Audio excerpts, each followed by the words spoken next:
All right.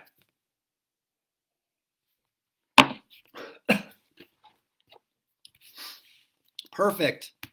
Okay. We're on Instagram Live over here, and we're on the Facebook Live over here. I put on my fancy shirt, some fancy logoing. So had this made for a conference I was at earlier last fall. Lululemon shirt. It's amazing, super nice. Um, and TikTok Inc. did this for me. And so thanks to those guys. One-off print jobs and Lululemon stuff combined equals super expensive, but not bad. So we'll get going right away here. I want to keep this one tight. I got some great questions, and we are talking about how people are adapting their season in 2020, the year of COVID, amongst other horrible things, and how we're kind of adapting our mindset, how we're adapting our training with lack of races and all of this kind of stuff going on. And some people have sent me in some really good questions. I got a couple that I'm going to do. If we get any, I'll try to check. If we get any during, we can maybe answer those as well. So the first question, I talked a little bit about this in my last one, and I've mentioned it on Instagram and through the story and things like that, is do you need a coach right now? And I am biased because I am one, of course, but do you need a coach right now? There's no races. What's the point? Maybe I should just save myself some money and, and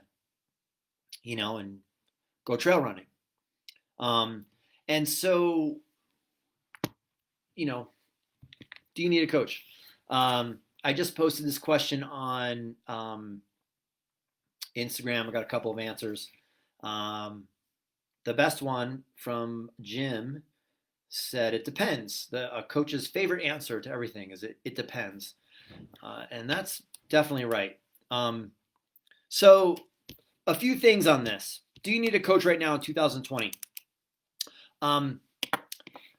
Okay, look, coaching, having a coach and working with someone should be way, way more than weekly workouts. Okay. What else are they providing you? What can they provide you right now? And most importantly, is this is your responsibility as the athlete. You can't just sit there at home and go, why isn't my coach doing anything? You have to reach out. You have to ask. You have to give them feedback all the time. You should be able to call them whenever you want. So a lot of I've written some articles on this, some old ones, and really to get the most out of your coach is your responsibility. It's the athlete's responsibility. This is your race. It's your body. And so a couple things to think about. And I've had people go both ways on this that I've been working with, and I've been on board saying, look, like you still need me right now. And then there are other people who are, I'm like, you just need a break. Like just, you don't need this right now. So it definitely goes both ways. A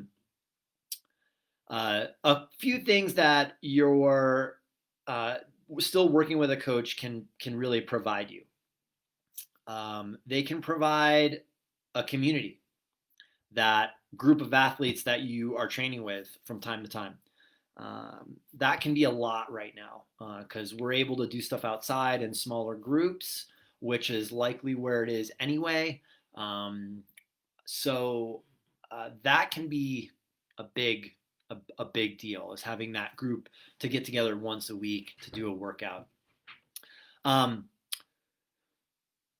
A lot of people are doing kind of different types of stuff. We talked about this last time with trying to go for Strava segments or doing stuff like Everesting. A lot of people are doing big kind of trail runs. I had an athlete today and another guy on a team that I run do Long's Peak, a couple of 14ers and weave them a couple of them together. It's a big day. It's like, I think they didn't actually do all the peaks. I just heard from them, but it took them almost 10 hours. So a lot of people are doing this kind of stuff. I want to do this big trail run. I want to do this mountain bike over the Continental Divide. Whatever it is. They can provide guidance, should be providing guidance on things like that. Just because this isn't an A race that you're hoping to do something special at, doesn't mean they can't be helpful. Injury prevention, making sure that you are kind of going about things properly, so that you don't get injured trying to do this 30K trail run or whatever it is that you want to do. Just because this is not as serious an event and might be just quote unquote for fun, a coach should still be very helpful for you with this. With that said, you're doing your sport, whatever your sport is, triathlon, cycling, because it's fun also, I hope. If you're a professional trying to go to the Olympics, I hope you're enjoying what you're doing. And so just because you're making up this event to do doesn't mean that it's less important. It doesn't mean that it's that you still can't get injured training for it. And I would hope that a coach can help you keep things fun and make things more fun. Lastly, I'll say that what a coach should be providing for you right now is your long-term planning and execution of training, maybe with a little bit of a COVID twist. If you're one of those people that's like, I don't get coaching until 6 months before my Ironman, your mindset is in a completely wrong area. And I'm not gonna, we're not gonna sit here and talk about, prices and how long you should work with a coach before a race and all this stuff. But I have people come to me earlier and earlier these days with earlier and earlier away from that end goal, that big goal that they want to have. And so, yeah, there's a year of no races. And that there actually are some smaller races that are happening. And this Colorado State time trial happened. There's a get together 70.3 distance event happening over on the Western Slope a little bit. But we're going to get back to this, and depending on what your goals are and how serious and and motivated you are for some of those long-term goals, right now provides an opportunity for some really good long-term planning and periodization and more time to work on weak areas where you might normally get rushed out of a certain phase of training so that you could move on because the race is coming up and you want to move on to more specific stuff. Now you're not rushed. So that is a few things that that a coach can be providing you, working with a coach can be providing you. Also, just like mental health, and I'm not a psychologist by any means, but some athletes might say that I am. Not claiming to be one, but we all have difficult times and tough times, and when those stem around your fitness, your physical appearance, how you're going to be able to accomplish something next year or the year after, hopefully you have a coach that you can open up to about concerns or feelings that you have about those things, and you can get some good feedback with that. So some athletes that I have definitely need a time to take a break are income. People are losing jobs. People's wives, better halves, are losing, getting furloughed, things like that. And so finances become a problem. And so you definitely don't want to be dishing out a ton of money for a coach. Um, you know, um, and so that is a real thing.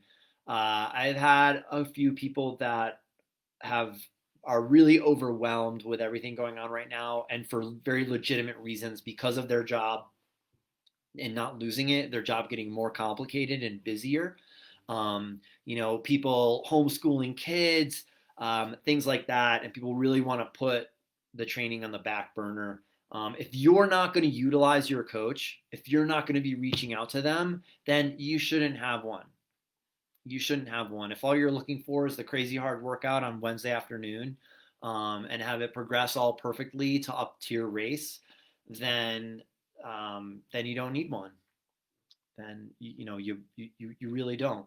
Um, so uh, you know, I think some people are kind of rethinking what they get out of their coach and whether they really need one or not to race at all. Some people are leaving their groups and their coaches and going, "Man, I missed that. I really need to be back with that." And so I think it's a good time for a lot of self exploration in this area. And so um, and so really take a look at some of those things that I talked about, and really make sure that you're getting the most out of your coach. And this goes for all the time. And again, I've written articles about this. There's these really a bunch of things, some key things that you need to be making sure that you're getting out of them, that you're getting out of your coach. So whether you need one right now does depend. I think some people right now think they just don't need one. They just don't want a deal, and that's valid for a lot of people. And there are some athletes that are realizing that they need a coach now more than ever, for many reasons, kind of what I outlined there. So there you go. Um, any comments on that? Go ahead and hit me up, or if you have a question, go ahead and you can put it in the comments. And we'll try to get to those. Next question coming up is a good one, a very simple one, a good one, and I feel like it just dropped right in line with the first one, which is why I'm going to talk about it. And that is structured training versus unstructured training. What should you be doing? And it's a great question. And I'll let you think about that for a second. I'm going to do a little bit of admin work here, trying to just share this if I can. But structured training versus unstructured training. It's a great question. It's also kind of the wrong question in a way.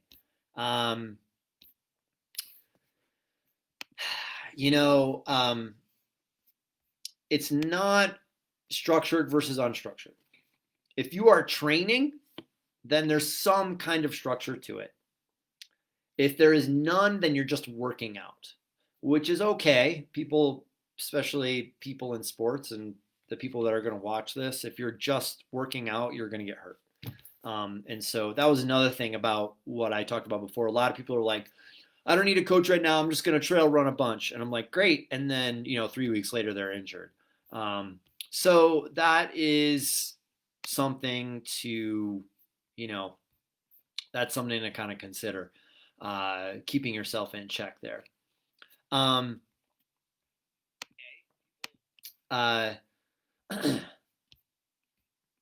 can't share this. Okay, sorry.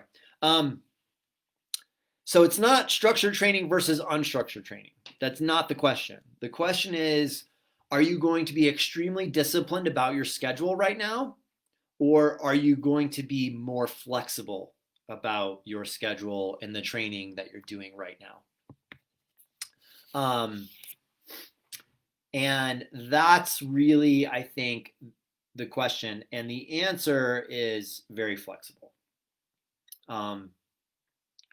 There are different times of the year and an athlete's periodization where I am much more flexible with them. Hey, can I do this today instead? Can I do that today instead? I'm busy on Sunday. What should I reschedule that workout? Nah, don't worry about it. Right?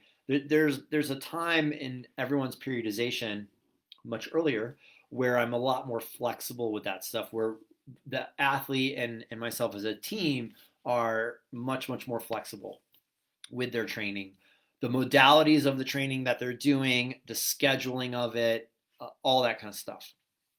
And now is the time to be flexible. So this year has been very flexible with people. Just because your training is flexible and moving around a lot doesn't, necessarily mean that you need or don't need a coach. Now, a lot of coaches will say if you miss a workout for whatever reason, you just skip it and move on. You skip it, you don't try and make it up. And that's a good default answer. However, and I was just talking about this with somebody earlier. It doesn't mean that if you're going to miss a workout, it shouldn't be reviewed. Why am I missing this workout? What are the ramifications of not doing it? What are the ramifications of making it up? What are the ramifications of just rescheduling it? And so, and this is something that always needs to be looked at. Whether you're self-coach, doesn't matter. If you have, that's irrelevant. The coaching situation's kind of irrelevant. You should just go back and look, and is this a really important training session for me? Is this type of training session important for this athlete? Is it important for them right now in your periodization scheme? And everyone's periodization right now is like this, right? It's not this, it's long term. So if it should be rescheduled, then reschedule it. If that means you need to move something else around and skip your super important Wednesday morning workout, then reschedule it. Like, it's okay. So if it's super important, if it's not a big important workout, then we kind of move on. We just skip it, move on. But don't be afraid to really move things around. So my group, for a quick example, we've been I've been very flexible with all of my athletes. We've been getting back into the pool, and we've been doing some stuff at the track in some small groups, and it's outside, so it's very easy to kind of keep our distance with people. And so my kind of Tuesdays, the Full Tilt Tuesdays, are back in a way, and people have really enjoyed that, and people have enjoyed it for different reasons. And so whatever your reason is, doesn't matter. If you're enjoying it and you're liking it, then that's good. So our Tuesdays have kind of, for the local athletes that I work with, that and the teams that do group workouts, our Tuesdays have kind of become another structured time and an anchor in our week, if you will. But again, we're still being very flexible with other things going on, other training. And so we had some guys do state TT last weekend. I have some guys doing a big trail run today, and had an athlete do a mountain bike race that happened today. And so, things are kind of flexible and up in the air. So we've got a little bit of group stuff happening, some hands-on, one-on-one coaching, which is great for everyone, and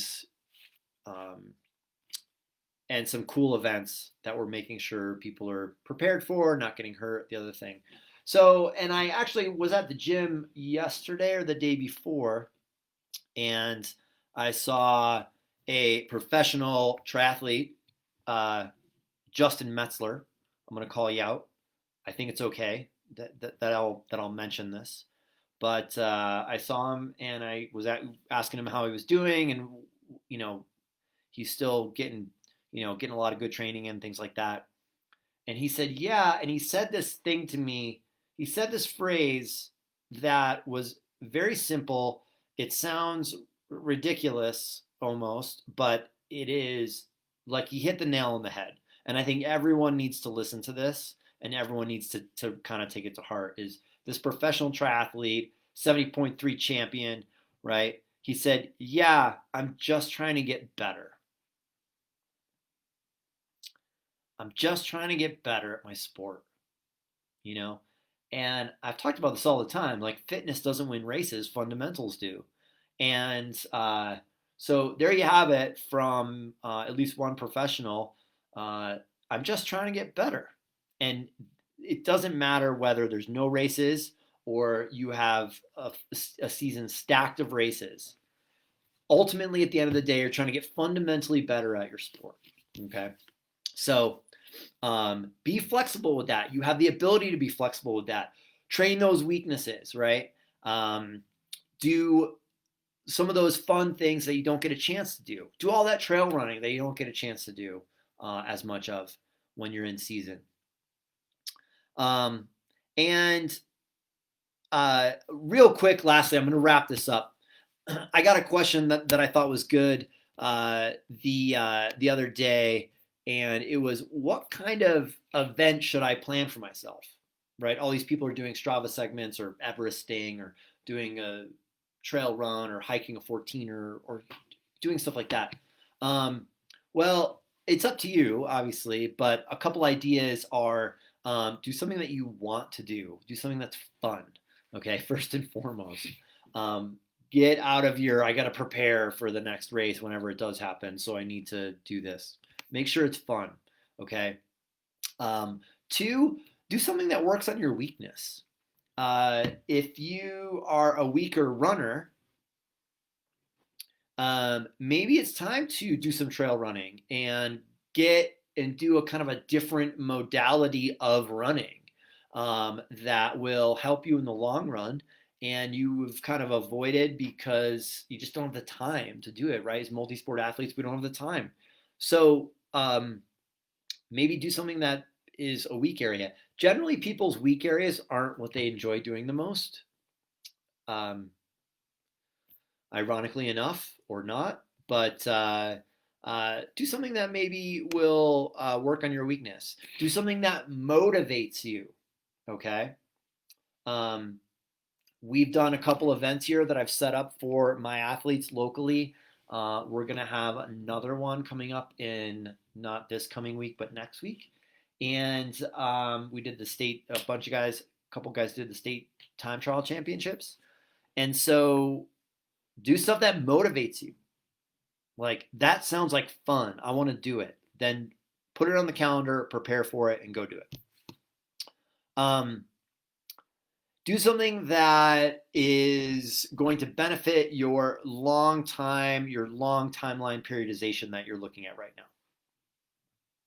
I'm going to do an Ironman next July. Okay, well, you got 12 months. So, if something kind of fits into that periodization, then do it. And that might mean, I want to do this really long trail run. That's going to mean I need to do a bunch of running and have a little run focus for a little while. It's going to be fun. And hey, I'm not the strongest runner. I could be better. Perfect time. So that fits in perfectly with that. And you've got the time to do it. So I'm going to leave it at that. I've got some other good ones, but I'm going to leave that there. These will be recorded, so you can check them out later, share them, all that kind of fun stuff. Hope you guys found this useful, and stay safe, train safe, and we'll see everyone out on the road.